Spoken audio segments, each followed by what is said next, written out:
Hallo zusammen und herzlich willkommen zurück bei The British Pint. Mein Name ist Christoph und wir verkosten heute das Störtebeker Nightpaar, was ich nach Rezept versucht habe zu klonen. Und ich habe das gerade schon eingeschenkt, sieht schon ganz gut aus. Mein Bier ist ein Ticken weniger schaumstabil als das Original, damit können wir schon mal anfangen. Es ist auch weniger trübe, wahrscheinlich weil es nicht den Transport hierher haben musste, sondern länger im Kühlschrank stand. Und es ist ein klein bisschen dunkler, weil ich ja ein anderes Basismalz verwende. Generell die einzigen zwei Unterschiede sind das Pale Ale Malz statt des Pilsner Malz als Basis und der Hopfen ist nicht Nelson Sauvin aus Neuseeland, sondern der Hallertau Blanc aus Deutschland. Sonst ist es fast exakt das gleiche. Dementsprechend können wir jetzt eigentlich direkt schon mit dem Schnuppern anfangen. Ich habe die vor einer Zeit aus dem Kühlschrank genommen, damit die nicht bei eiskalten Temperaturen sind. Das müsste jetzt so 10 bis 12 Grad haben. Aha, sehr schön. Ja, doch, sehr anders. Okay. Ich habe das tatsächlich, ich war zwischendurch eine Woche krank, sonst hätte ich schon viel früher gemacht. Ich glaube, das ist jetzt schon vielleicht 4 Wochen seit der Gärung in der Flasche, was schon ein bisschen lang ist. Das war jetzt auch die Flasche mit dem mehr Bodensatz und ein bisschen mehr Kopfraum und so. Die muss jetzt auf jeden Fall getrunken werden, sollte aber noch kein Problem sein, was die Oxidation angeht. Sieht auch jetzt bisher noch nicht so aus, als wäre da ein Problem. Alle anderen Flaschen habe ich mit extra wenig Kopfraum gemacht. Ja, und das aus der Handpump, das war zusammen mit einem Freund verkostet. Wirklich ausgesprochen lecker, aber es war meiner Meinung nach noch nicht ganz nachgegoren. Ich habe wieder das Problem, dass mir bei meinem Wunsch, den Karton nicht platzen zu lassen. Ich kann das ja nicht bei warmen Temperaturen zu Ende nachgären lassen, wie Flaschen, sondern ich muss den langsam immer weiter abkühlen und dabei habe ich wahrscheinlich wieder etwas zu schnell abgekühlt. Hefe ist kurz stehen geblieben, ich habe es wieder wärmer gestellt und dann ging nochmal ein bisschen Nachgärung los. Es schmeckte meiner Meinung nach noch ein bisschen hefig und ich finde auch, wenn Hefe in der Schwebe ist, sollte die nicht so dominant sein, wenn das Ganze durchgegoren ist. So, also der Geruch ist bei dem Original deutlich grasiger als bei meinen. Das ist schon mal sehr interessant. Also ich nehme hier so dieses typische, wenn man viel Hopfen stopft und es da meiner Meinung nach übertreibt. Also in englischen Bieren ist das völlig fremd. Das ist so grasig, eventuell auch leicht aggressiv, je nachdem wie der Geschmack sich dann zeigt, ist. Das ist jetzt meiner Meinung nach schon wirklich so ein bisschen zu grün. Ich nehme also so ein bisschen grüne Paprika wahr. Natürlich Bomben von Früchten drumherum. Ich meine sogar einen Hauch Banane. Auf jeden Fall irgend so etwas, was leicht cremig ist. Kann ich jetzt nicht ganz so genau einschätzen, aber es ist jede Menge von dieser hellen Traube, die dem Nelson Sauvin nahegelegt wird, also weiße Trauben.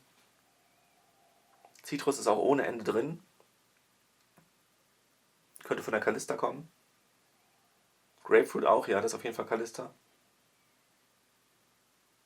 Ja, nicht schlecht. Mal gucken, was die Intensität im Vergleich ist. Also ich würde sagen, meins ist weniger intensiv. Aber ich hatte ja auch nur die Hälfte der Hopfenmenge pro Liter. Also ich habe das Rezept schon halbiert, aber mir ist aufgefallen, ich habe wirklich nur ein Viertel der Hopfenmenge gehabt. Da hätte ich also noch mehr reintun können, ne? Oder eben noch weniger Bier machen, aber also man hat schon extrem Verlust mit diesen Hopfenmengen und das war ja mein allererstes Sniper, dementsprechend war ich da sehr zögerlich.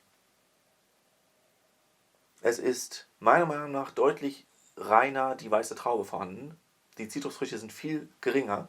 Und ich muss sagen, als ich das aus der Handpan probiert habe, ist mir auch die Calista nicht so richtig in die Nase gegangen. Ich würde sagen, für meinen Geschmack, der jetzt Naipas nicht gewohnt ist, ausgesprochen angenehm im Geruch. Sehr intensiv erkennbar, dass es die weiße Traube sein soll. Es kann natürlich sein, dass der Nelson Sauvin auch mehr Zitrusfrüchte hat als der Hallertau Blanc. Das kann ich jetzt nicht einschätzen. Aber ich denke, wir können jetzt mal probieren. Ich probiere mal erst meins und dann das Original für den Fall, dass das ein bisschen mehr Hopburn hat.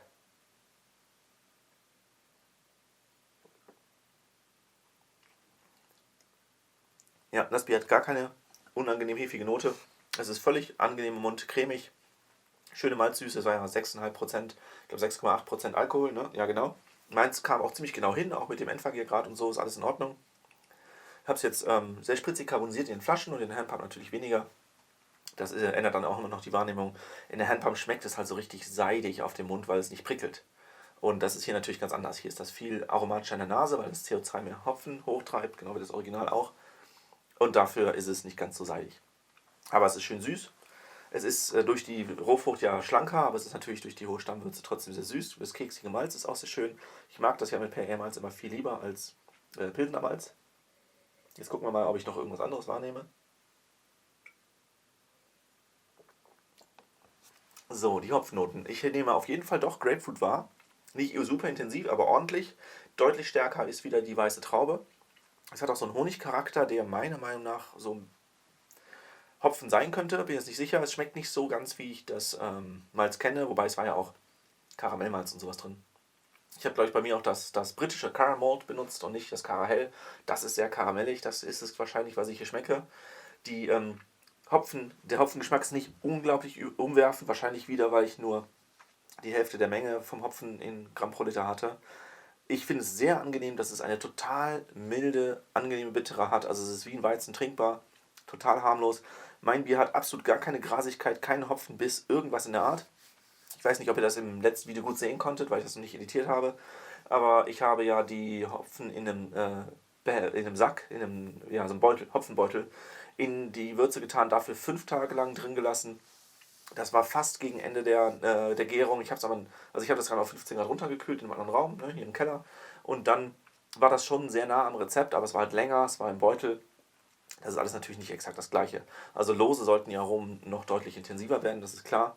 Das wollte ich aber mir erst für später aufheben, weil diese Hopfenmenge dann nachher wieder rauszufiltern oder zu schöpfen, das ist schon echt schwierig. Genau, ich bin auch sehr zufrieden, insbesondere, dass es eben nicht bissig ist, nicht kratzig, nicht irgendwas, das ist schon wirklich gut. Da hilft wahrscheinlich auch, dass da eben noch eine große Menge Milchsäure nach der Maische in die Würze kam. Das macht das Ganze ja angeblich sehr weich. Genau, hier haben wir ein viel intensiveres, grasigeres Aroma.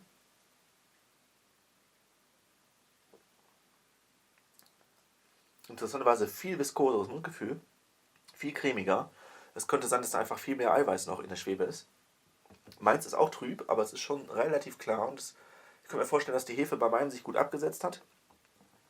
Obwohl ich hatte vorher Probleme mit der Hefe, aber wir sind jetzt beste Freunde geworden, seit ich Schnellvergärprobe mache und weiß, wann es genau wirklich zu Ende ist und nicht wie vorher immer viel zu früh abfülle. Das hier ist ultra trüb. Es ist tatsächlich so trüb, dass ich jetzt 2 Wochen, nachdem es per Post angekommen ist, fast vermuten würde, dass es pasteurisiert. Denn pasteurisierte Biere halten die Trübe viel, viel stärker. Wenn das die gleiche Hefe wäre wie die ich genommen habe, müsste das eigentlich viel stärker sedimentieren. Weil die Hefen einfach nicht unendlich lange in der Schwebe bleiben. Es hilft natürlich, wenn das immer im Kühlschrank steht, weil beim Kühlschrank hat man den Chill Haze, das heißt die Eiweiße flocken aus. Die Hefe kann sich an diesen Körnern festhalten, länger in Schwebe bleiben.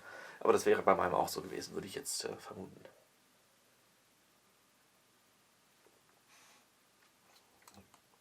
So, was sagen wir? Also es ist viel weniger süß und karamellig, muss ich auf jeden Fall sagen. Viel cremiger, viskoser. Diese Cremigkeit unterstützt nochmal das, was ich vorhin Banane genannt habe, wo ich mir aber noch nicht 100% sicher bin. Es könnte auch so, wie man immer sagt, dieses Solero-Eis, dieses milchige sein, sahnige, irgendwas in der Art ist da auf jeden Fall drin. Dann haben wir einen deutlich grasigen Geschmackseindruck von den Hopfen. Das ist sehr viel näher an dem, was ich von IPAs immer nicht so gerne mag, neben der starken Bitterkeit. Ich habe tatsächlich bei diesem Bier auch eine kratzige Bitterkeit an den Seiten hängen, an der Zunge. Die merke ich also deutlich. Das heißt, wenn ich von dem Bier jetzt mehr und mehr Schlücke nehme, würde ich immer weniger schmecken. Bei meinem Bier behaupte ich jetzt mal, ist das nicht so. Ich kann ja, falls das nicht der Fall ist, das hier einblenden. Aber ich werde von meinem Bier auch in den nächsten Tagen noch mehr trinken und bestimmt das Video nicht so schnell editieren, dass ich das nicht als Feedback eingeben könnte.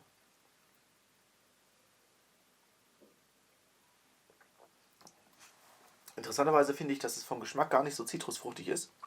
Es hat einen deutlicheren Eindruck von Grapefruit und Orangenschale und sowas, weil es eben bitterer ist. Das merke ich also relativ deutlich. Ich finde es deutlich bitterer als neuen IBU. Das liegt wahrscheinlich auch daran, dass die aus den gestopften Hopfen deutlich mehr extrahiert haben an Aromen, aber eben auch an Bitterstoffen. Also meins ist viel näher an dem, was man auch in England aus der Handpump bekommt. Ich habe mal Sharps Solar Wave probiert, das war total mild, aber sehr aromatisch. Und das hier ist halt wirklich viel mehr das, was man heutzutage gerne macht. Ich habe aber auch schon aus der Dose und so bei dem Laden in Düsseldorf Brauart sehr gute Neipas probiert, wo eben dieses Kratzige gar nicht da war. Und das finde ich bei Schötebecker tatsächlich ein bisschen schade, dass das hier noch vorhanden ist. Also ich weiß nicht, ob die da das vom Prozess nicht so umsetzen können, wie der Hobbybrauer das zum Beispiel gemacht hat, der da den Preis gewonnen hat. Aber es ist nicht ein Bier, wovon ich jetzt noch einen Kasten kaufen würde. Mit Störtebeck habe ich sowieso so eine Hassliebe. Es gibt ein paar Sorten, die liebe ich über alles und ein paar Sorten, die kann ich überhaupt nicht ab. Das ist jetzt so ein schöner Mittelweg. Ist ja nicht schlecht. Ja, ja doch. Ist ordentlich Zitrus. Ich schmecke viel weniger von den hellen Trauben, als im Geruch war. Aber es ist ordentlich Zitrus. Es ist diese für Pilsener Malz typische ganz helle Malznote. Es ist nicht so keksig. Es ist so ganz leicht honiglich und sowas. Ich muss aber sagen, ich merke das Pilsener Malz bei dem Bier nicht negativ, obwohl ich ja Pilsener Malz sonst nicht mag. Das ist schon mal gut. Das haben sie gut gemacht. Und probieren wir bei mir jetzt nochmal. Vielleicht nehme ich da jetzt auch sehr viel weniger wahr, nachdem sich die Hopfenöle so ein bisschen auf die Zunge gelegt haben.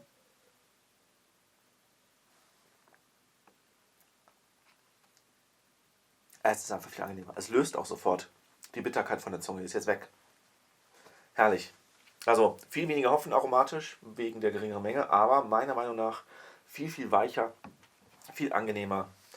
Ich werde mal ein bisschen Erfahrung in der Zukunft sammeln mit weiteren IPAs und dann kann ich ja einschätzen, ob bei einer gewissen Hopfenmenge einfach das immer ist, dass dieser Hopbite, ich bin mir nicht sicher, ob es jetzt Hopbite, Hopburn oder sowas ist. Hopburn ist, glaube ich, was anderes. Das ist dann wirklich aggressiv. Das ist eher so ein Hopbite, so eine unangenehme Bittere, weil sich wahrscheinlich die Alphasäuren unisomerisiert in dem Alkohol lösen. Das ist so der typische Vorgang da. Und das ist bei mir einfach weniger.